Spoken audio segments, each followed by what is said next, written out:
তো বন্ধুরা, তোমরা দেখতেই পাচ্ছ সকাল সকাল কোদাল কাঁধে নিয়ে আমি চলছি আমাদের জমিতে, যেখানে ওলকপি লাগাতে হবে। তো যাওয়ার সাথে সাথে দেখছি একটা কুকুর ছানা আমার পাশে হেঁটে হেঁটে আসছে। তো হঠাৎ থেমে গেল আমার কাঁধে কোদাল কোদাল দেখে ভয়তো হয়তো থেমে গেছে। অনেকদিন আগে ভিডিওতে দেখিয়েছিলাম যে লাল শাক লাগানো হয়েছিল, তো লাল শাক তো খাওয়া হয়ে গেছে। এখানে লাফা শাক ছিল, সেগুলো খাওয়া হয়ে গেছে। জমিটা এখন ফ্রি হয়ে গেছে, ফাঁকা। এই জমিটাতে এখন কিছু একটা লাগাতে হবে, ফাঁকা তো রাখা যাবে না। আর এই সেই সিম গাছগুলো হেবি সুন্দর সিম হয়েছে, দারুণ। তো সিমগুলো এখন খাওয়ার উপযোগী হয়ে গেছে। জমিটাতে এখন কোপাবো, কোদাল দিয়ে কোপায় ফিট করে কালকে লাগাতে হবে।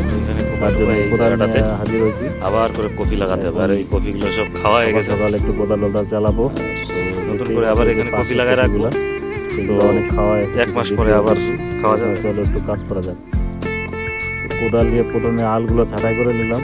ছাঁটাই করতে করতে মোবাইল আছে, মোবাইলে একটু গান শুনতে শুনতে কাজ করতে একটা আমেজই আলাদা।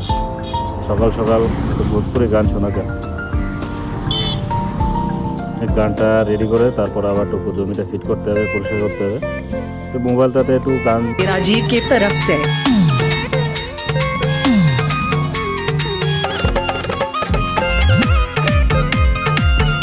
বন্ধুরা, এই যে মাটি কোপাচ্ছি কোদাল দিয়া।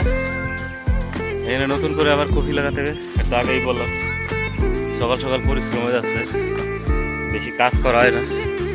তবে গ্রামের ছেলে তো, গ্রামের মানুষ, কাজটা সবই করতে পারি।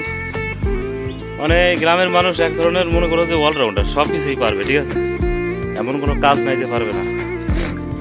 খেলাধুলা, পড়াশোনা, কাজকর্ম, মাঠে ঘাটে, দোকানপাট, যাই হোক সব কাজই করতে পারবে। সকাল সকাল কাজ করলে শরীরটাও চর্চা হয়, শরীরের জন্য উপকার। আর তাই জন্য চলে আসলাম সকাল সকাল কাজ করার জন্য। দেখতে থাকবো আগে আগে। তো দেখতেই পারছো, কথা বলতে বলতে অনেক কাজ করা হয়ে গেল, মোটামুটি কোপানো হয়ে গেছে। এখন এখানে পরিষ্কার করে রাখবো, আর কালকে এখানে সারটার ছিটায় চারা এনে নতুন করে আবার কপির চারা লাগাবো। তো এখানে একটা দাদু বসে আছে, সে একটু গল্প টল্প করছিল, দুইজনে হাসি মজাক। যাই হোক, আজকে এখানে দেখা হবে অন্য কোনো ভিডিও।